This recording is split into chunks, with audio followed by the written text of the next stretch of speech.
Today we are talking about the Oni and Fire tattoo design.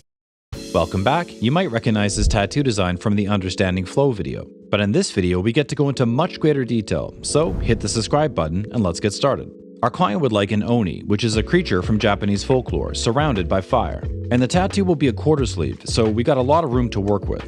And here I'm doing one of many quick thumbnails just to get the most basic idea of a composition. Our client would prefer the head of the Oni to be the focus, so we're oversizing it in the design, so the round top of the shoulder becomes the top of the Oni's head.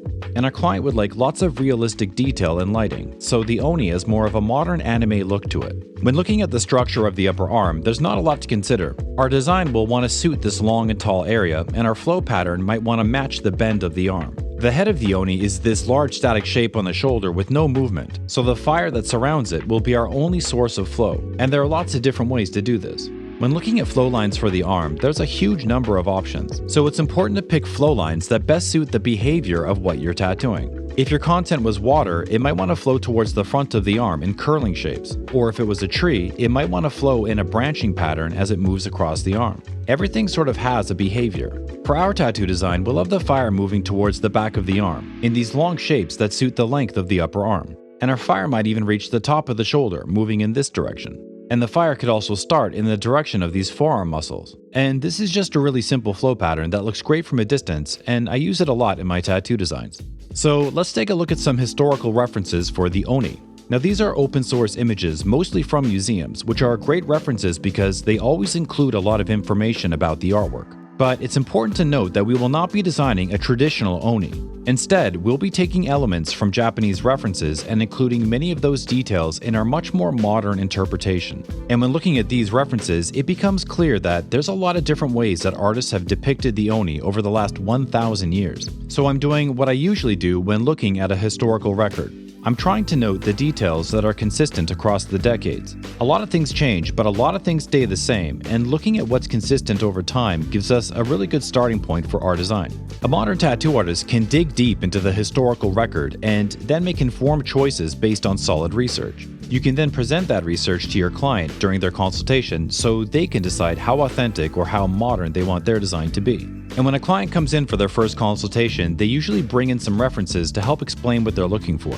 And a lot of these images come from Google or Pinterest, so we'll keep them here for inspiration. To get even more ideas of what a modern anime Oni might look like, I generate a few images. Now, these images do not look traditional at all, but they do have a lot of realistic detail, which could look good in our design. I tend to generate images that are sculptural, so they pick up very detailed highlights and shadows. And again, I'm just noticing the details that I like and are consistent across the images. At this point, I realize that our Oni should have pupils in the eyes, so the head can be facing down while the eyes look up. I also realize that I tend to prefer the Oni when it appears more intelligent and scheming, as opposed to looking animalistic and wild. The Oni is sort of an ogre and sort of a demon, but it has very different legends than the ogres and demons from Western mythology. And the expression of our modern Oni should suit the character that appears in Japanese folklore. And to give us some basic ideas, we have a few images of fire. Some of these shapes are longer and might look good as they start from the front and float towards the back of the arm. And all that gives us a really solid understanding before moving into the artwork. And since we're freehanding the artwork, it's important that we start with very light lines and shading, using our hardest and lightest pencil.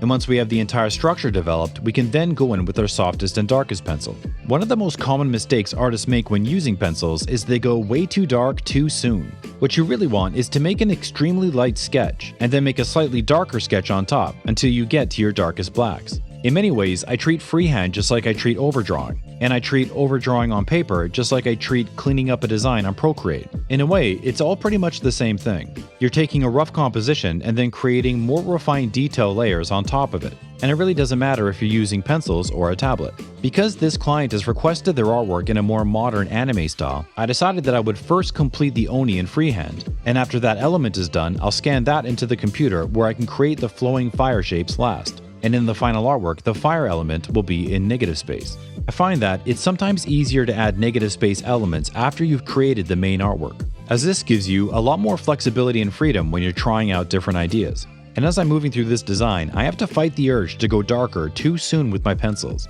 It's really critical that you develop the entire structure before moving on to the next pass. And if I make any mistakes here or want to do any changes, it's really easy to erase this light pencil, as opposed to a darker graphite which could lead to a bit of a mess. Once I have everything blocked in with my hardest pencil, I can begin to define those shapes with my softest pencil. And the way I do this is by lining the entire piece almost as if I was using a pen. And as I'm refining the image, I'm making sure to take my time and make good choices. These lines, after all, are the first details that will be seen in the final artwork. I then go and fill in the solid black shapes and darkest shadows, and I can only do this when I'm confident with the sketching so far. After that's blocked in, I begin the long process of slowly layering the middle shading.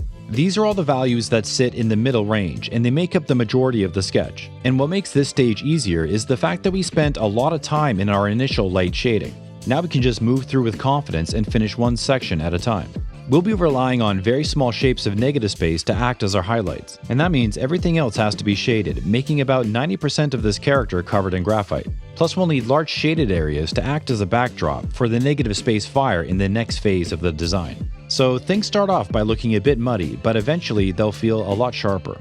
And one thing we can do to add sharpness to the image is using our small polymer eraser to carve out these tiny details in negative space, and then to use the mechanical pencil to refine those shapes. A lot of the negative space and a lot of the shadows need hard edges, and the mechanical pencil is the perfect tool for that. And with that, the first part of the artwork is complete. To get this back into the computer, we scan it at 600 dpi, but you can also use your camera for this. And then I use an old trick to check the proportions of the artwork. I do this by flipping the image horizontally, and then making a few changes with the liquify tool. We flip it horizontally because most people are right eye dominant, and when you do this, mistakes in their proportions really stand out. In order to get our fire started, I first add a bit of shading around the artwork and place the art on a white background to make things easier to see. And this is the second part of our design, which is the flowing fire. The idea is to have the fire start near the forearm muscles and then flow along the tricep towards the back of the shoulder. Admittedly, the fire that I started here is sort of a cross between fire and smoke, and I'm doing this to avoid making the fire look too much like hot rod flames and to give it a more interesting and fluid look. I'm painting the fire shapes on top of the artwork in white, and once the artwork is on a multiply layer over our blank, the white areas will appear as negative space. And even though the Oni head is this large static shape on the shoulder, the negative space fire will help give our design some nice movement and flow.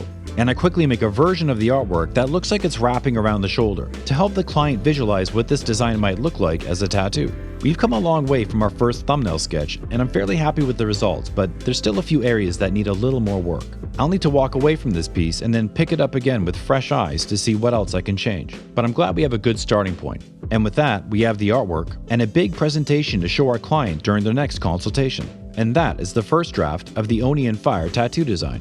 Hey, if you got anything out of this, then help us out by hitting the like button and subscribe to our channel. We come out with new videos often. And make sure to hit the bell icon so you don't miss out. And if you're serious about creating the best art possible for your tattoos, then go to tattoodesignschool.com and check out the masterclass. This is everything I wish I knew when I was first starting out, and it will push you to create artwork you didn't think was possible. This is the perfect investment in your tattoo career, so check out the masterclass at tattoodesignschool.com. But most importantly, share this video with the person you know who's interested in artwork and tattoos. And we'll see you in the next one.